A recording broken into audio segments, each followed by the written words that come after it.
Together, trusted vendors and sponsors should please call or text 053 1100927. That's 053 1100927 or 053 2200927. Right now, let's get Gobelicious on the 22nd of March 2025 and make history at this year's 3FM Gobe Festival. 3FM Gobe Festival 2025. We're celebrating love and unity and culture and all the issues in between for the sake of Mother Ghana. The greatest love of Gobe. Powered by 3FM 92.7, which is your urban lifestyle radio. The President of the Republic, John Dramani Mahama, has taxed state-owned enterprises to show their scorecard and be profitable. This is not the first time a president of the republic has said that. In fact, if you go back to the regime of President Akufo-Addo, he said same. Did it change anything? I don't know. But he has mentioned to them that, well, we should be profitable. The net losses of state-owned enterprises between 2019 and 2023 alone, 2019 6.4 billion cedis was lost. In 2020 2.2 billion cedis. 2021 1.7 billion. And then in 2022 we shot up to 14.4 billion. And then in 2023 2.6 billion. This is according to the State Interest and Governance Authority, SIGA as they call it. If you put that together, that's 27.3 billion Ghana cedis lost. If you're running a business and you are losing this much, do you still continue to run the business, or do you shut down? Do you sell it off? Do you look for partnerships? What must change about our state-owned enterprises? The state interest and the governance, entities that we have. A total of state interest entities 175. You're looking at the entities reviewed in SIGA 2024 report 147. That's 84% of the total. And then state-owned enterprises 503. Joint venture companies 31, and then other state entities, that's 63. This is also sourced from SIGA. Now, be minded that these are companies that are run with your money, your taxes. So if they are profitable, they are not profitable, you should find concern about it. Get to the experts in a bit to get to understand what's really going on. But first, listen to the President of the Republic admonishing state-owned enterprises, bosses, CEOs, MDs, and all the communities to be profitable. Listen. Some of these enterprises have become perennial loss makers, draining public funds with bloated budgets, unjustified allowances and perks, and unnecessary expenditures, while relying on government bailouts as if they were entitled to them. The era of impunity, mediocrity, and financial recklessness must end today. You are among the category of public officers obliged to declare your assets upon assuming office and also upon leaving office. The Director General of SIGA will ensure that you all comply with your assets declarations. The Auditor General will submit a list of those who have complied by an agreed cut-off date, and those who fail to comply would be sanctioned, including possible removal from office. Some of these enterprises have become perennial loss makers, draining public funds with bloated budgets, unjustified allowances and perks, and unnecessary expenditures, while relying on government bailouts as if they were entitled to them. The era of impunity, mediocrity, and financial recklessness must end today. You are among the category of public officers obliged to declare your assets upon assuming office and also upon leaving office. The Director General of SIGA will ensure that you all comply with your assets declarations. The Auditor General will submit a list of those who have complied by an agreed cut-off date, and those who fail to comply would be sanctioned, including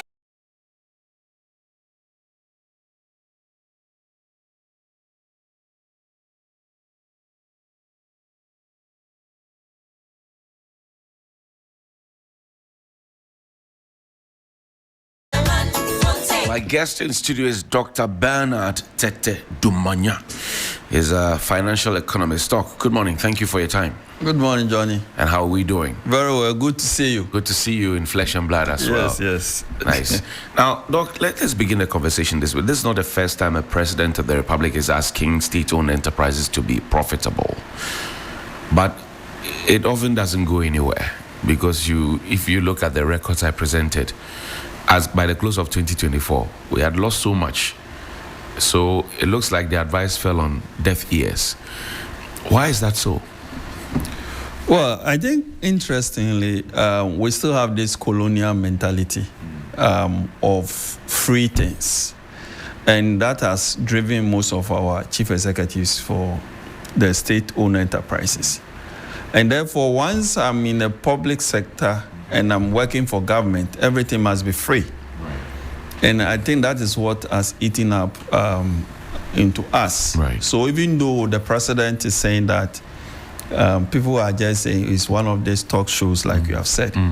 But there is something different about the current president. Tell me. For me, he's walking the talk.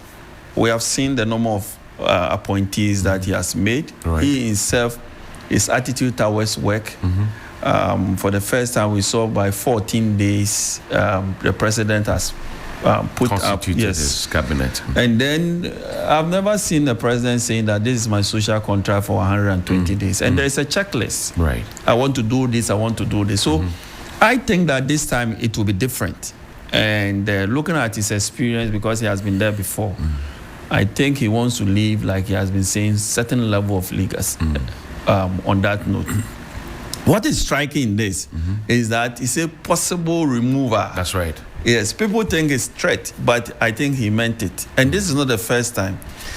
He has also mentioned that he will leave, he will give them code of ethics. Or conduct. Yes, so that when you cross the line, you just you know go that back you are and committed. refer, exactly, so that it will not bring in. So it's not the era where the president is like a clearing agent, which we have spoken about here many times. But this time, I'm sure that even though it's early yet, something positive will come out. Doc, you mentioned the fact that we still have the colonial mentality of freebies. Yeah.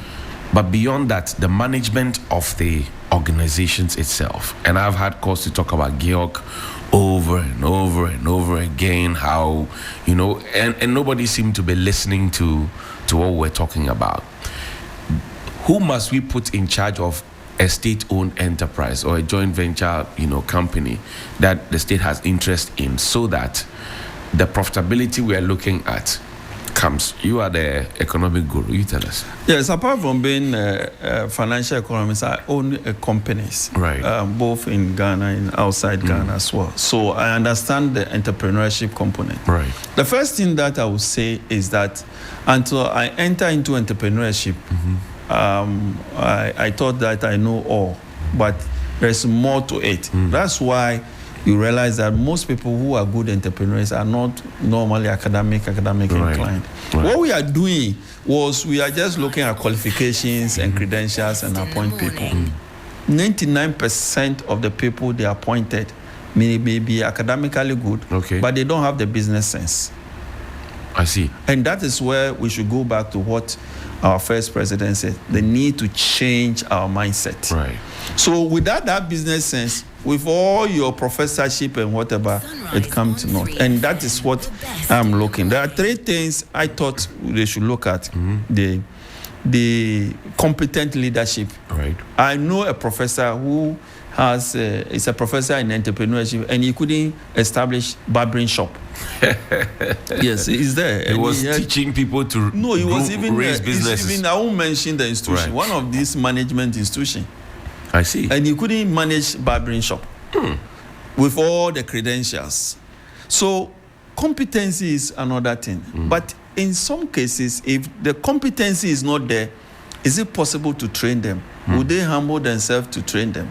If yes, then the president to take that thing forward and get experts, those who have done it before, to come and share their thoughts and see how best they can shape them to be able to start running that business is business. And I tell people, even me, if I'm doing business with my mother, I will sign a contract.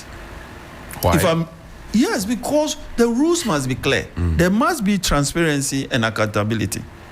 There must be a performance-based kind of thing. This is what I want to do. If you don't do that, I fire you. Right. So I like the fact that the president is saying that, I want to give them something like KPIs, key performance indicators. And when you don't perform and you cross the line, you should go home for somebody to come and perform. Did we fail as a country when we saw that these state-owned enterprises were still declaring losses, and we still went ahead to give them all the perks? So they have their garden boys, they have their house girls, they have their fuel, they have their V8s, they have their bodyguards, they have this, they have that. They get to travel outside, they have entertainment allowance. Yet the company that they were leading was dropping and sinking and sinking. They were enjoying. Did we make a mistake? Yes, it's a big mistake. I've worked at the public sector before. I won't mention that. Right. And I was like a deputy director to my boss, and sometimes we have to borrow money to be able to make my boss travel. Wow. Yes, and that's what is happening. What we saw The from company was broke. Yes. But you had to borrow Go money outside to take that box of entertainment Yes. or to whatever it is. Yeah, if you want to go somewhere, we have to appropriate some people's money. And I kept on asking myself, eventually I resigned from that company. Right. I kept on asking, if it is my private entity I'm running, will I always go and borrow money before I run the system? I think that is the problem. And the three things I've seen in this: failed leadership, failed institution, and corruption. Failed leadership, failed institutions, And corruption. Yes, these are the three key things that has been endemic in our state-owned enterprises. The new CEOs and MDs who have been put in charge of these things, and I had the CEO of Ghana Publishing suggesting, for example, that if government decides to do business with government or with itself, a lot more money will come, into the hands of government. I've bemoaned why state-owned enterprises buy vehicles, government buys vehicles, and they don't take it to SIC to go and insure, because that's ready market and ready cash for SIC to start collecting. But that's beside the point.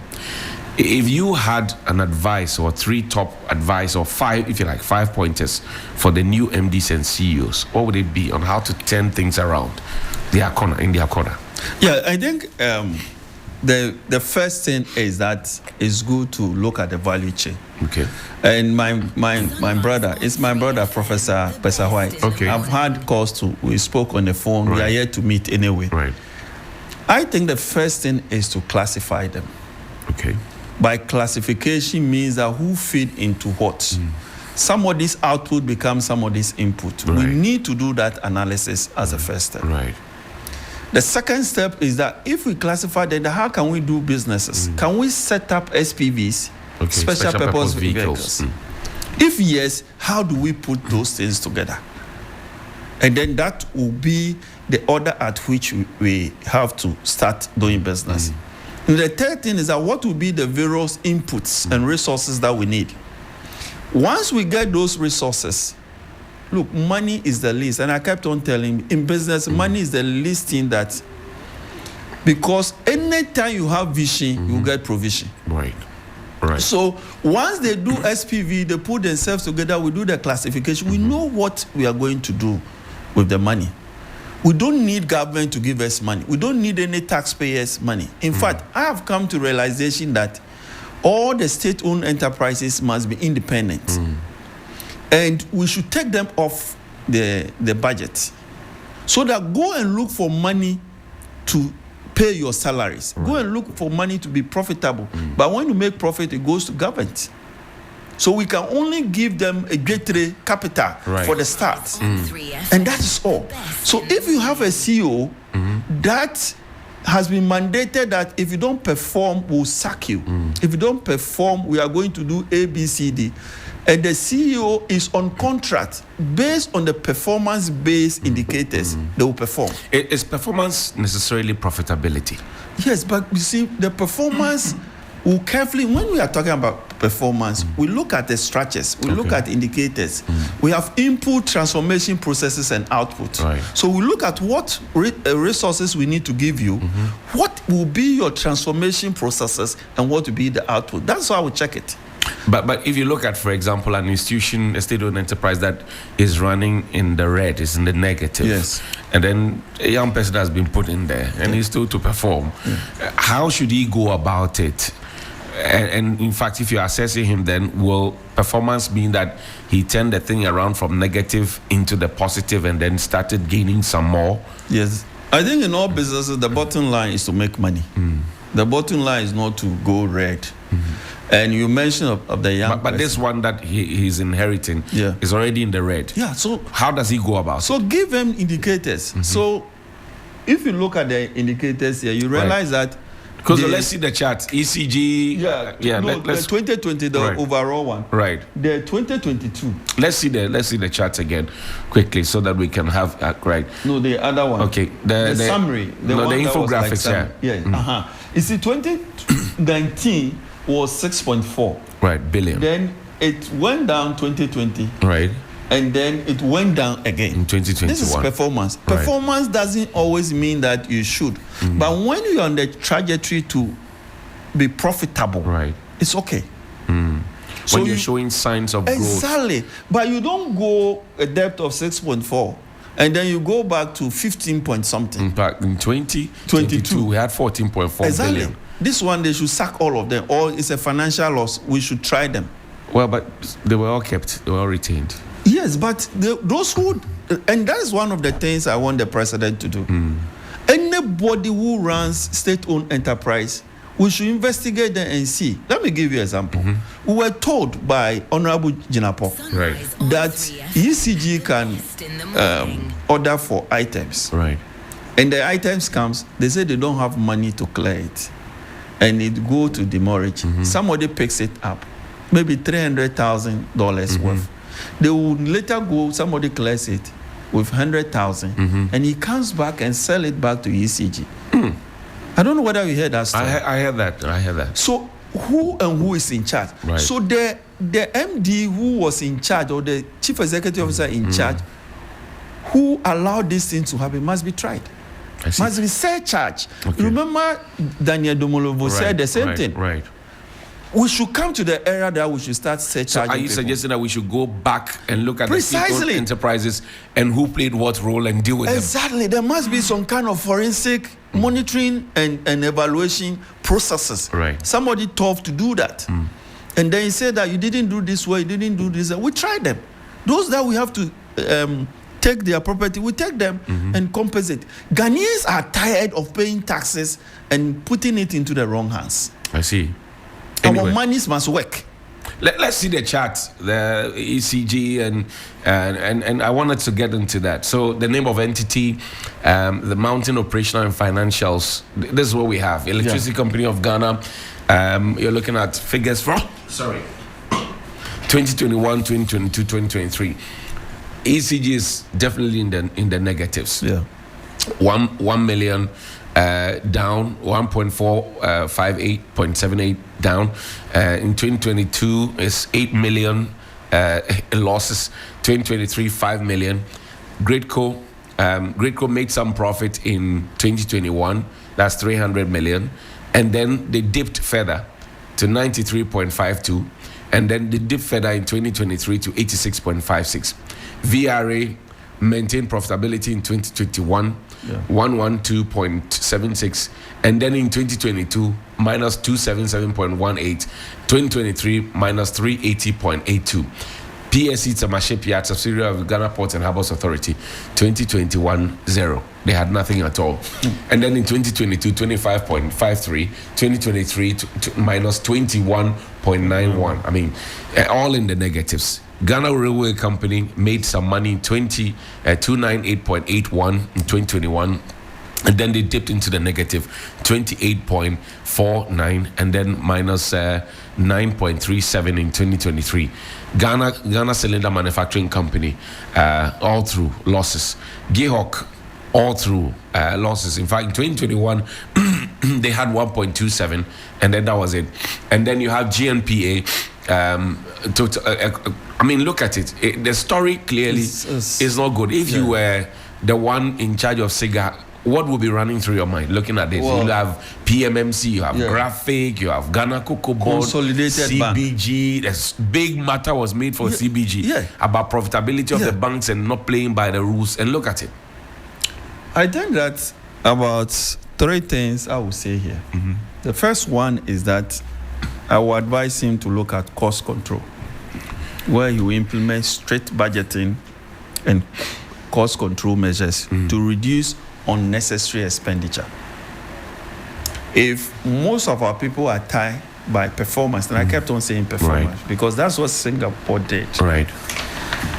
Once that is done in terms of cost control, people will set up. So it's not just showing up for work, but actually letting it be felt that you showed up for work, and there's something to hold on to. Exactly. Staff must be asked to fill timesheets. Right. In the private sector, in the international, you fill timesheet to show every hour, 2 hours, whatever you have done. That's right. People come and read graphic, but lunchtime go and eat, and these days they don't read, they serve the internet. Exactly. They so you'll TikTok. be there and there. And I saw somebody saying that some people after 10 o'clock they watch porno. Wow. Oh, you saw that thing with company Wi-Fi. Yes. Wow. People are bold, eh? Yeah. And they watch because there's nothing to do. I see. When we employ people on the basis of political whatever, that's what will happen. I'm not saying don't employ political appointees, but let them have the competencies to be able to do that work. So the first thing is that there should be a strict cost control measures. The second thing is that we should find a way to structure our debt. The traditional way, and when they did the economic forum or when the finance minister presented the budget, I saw people saying all kinds of things, and it's out of their ignorance. For example, when he says that tax return should be 6 to 4, this is a very innovative way of also increasing your revenue. Right. And there are many of these approaches, many of them, to be able to do that to create more revenue. So let's find a way to do our debt structuring. If you inherit debt, how are you going to structure it? That's right. Structure it in such a way that you can improve your cash flow. Once your liquidity is improved, you are good to go. 3, let's also do revenue diversification. Explore a new revenue streams. You remember the Honorable Chachuchi Kata? That's right. You know he was tried. You know the reason why? No. Because he went to use GMPC money for exploration and some farms. Right. And they say he has caused financial loss. Today, that has been the backbone of GMPC. The GMPC. Very skilled leadership requires that you think outside the box, look at your value chain, and beginning to do things that will help you. If you put money always in consumption, will not go far. Monies must be put into projects in order to pay for itself, to keep the institutions. You know that sometimes when the executive gives a fiat, for example, the fact that the president said, look, we will do regular flights for everybody. Yeah. We're not going to do any first class, blah, blah, blah, all of those ones. It doesn't usually trickle down to these state-owned enterprises. So you find a minister sitting in, with the people in economy or premium economy or maybe business class, top. And then you find one of these CEOs whose company is sinking, striding on to first class. Yeah. So I met a friend in US, and he worked with the so-called international, and he said, hey, Ghanaians, you are wonderful. When we are sponsoring you to go on a course or something, and sometimes we provide business class ticket, we see people come to top up from their companies that he wants to sit in first class. I think that is a bloated ego. We are not in the era of doing all these things. When the company is sponsoring you, yes, it's saying that go to business class, then you come go and pay. Top up. From the company's resources that you want to first. In the meantime, the company is sinking. The reason is simple. There is no clear mandates. The president must make sure that we get that defined clear mandates and objective for these SOEs. So clear mandate, objective, KPI, performance, And then we're also looking at profitability. Yes. You're looking at competence. Yes. You're looking at skilled leadership. Yes. And then what else? And avoid corruption. Okay. Which is critical. Which is critical because you see, SIGA, and I go back to my brother, Professor White. It must be on the quarterly, half year, every 3 months must be able to analyze it. I don't know what they are doing apart from that. And the moment something goes wrong, you can bring them book. If they don't, you report it and you sanction them. But I'm sure that you have also maybe noticed that in the not so distant past, we put people as SIGA. We have had Ambassador Boatin there, Samuel Boatin himself has been there, and then subsequently was John Boydu, who was the final one who was under Nanado. It does appear that some of the persons who are appointed to be CEOs and MDs seem to have a stronger connection to the top than the people who are supposed to be supervising their work. So when SIGA bags an instruction, they say, oh, go and sit down. I have the love of the top. Yeah, precisely, because first, the top has never cracked the whip. Nanado has never done that. Let's see what President Mahama spoke about. He admonished them to be profitable. Admonish. Well, excuse my language. Ghanaians typically we are like goats. We are not like sheep. Goat, unless you strike the goat, you will not follow the instructions. Right. And that is why I still have fond memories of J.J. Rawlings. Right. Action, action, action. It's high time we stop the talk and start cracking the whip. And I'm expecting that in the coming months we'll see President Mahama, because you see, some of his appointees are still not clear as to what to do. They still think that we can do the old way. And I'm sure that issues will come in going forward. And we are watching closely how the president is going to. He has done it before. You remember the issue of Victoria Hammer? That's right. Yes, he said. And deputy minister of gender at the time. So we are waiting to see. If anybody crosses the line, the president must crack the whip. If anybody crosses the line, the chief executive officer of SIGA must be able to sanction those. And the good thing I'm seeing now is the father will have the code of ethics or conduct for how they will behave, so that in my company, what we do is that the contract is there. When you go against it, 1, 2, 3, I'll ask you to read the contract and what is there. What you signed on. Exactly. And then you do the needful. I don't have to say that. And I expect that President Mahama should be able to do that. How long, final question, how long will it take for these institutions? I mean, you saw the figures. It's heartbreaking. How long will it take for them to bounce back? I mean, averagely, if you will. If I say that, I can say now because I don't have the figures. As financial economists, this is our duty. We use application of mathematics statistics into financial institutions and companies on uncertainty conditions. That's what we do.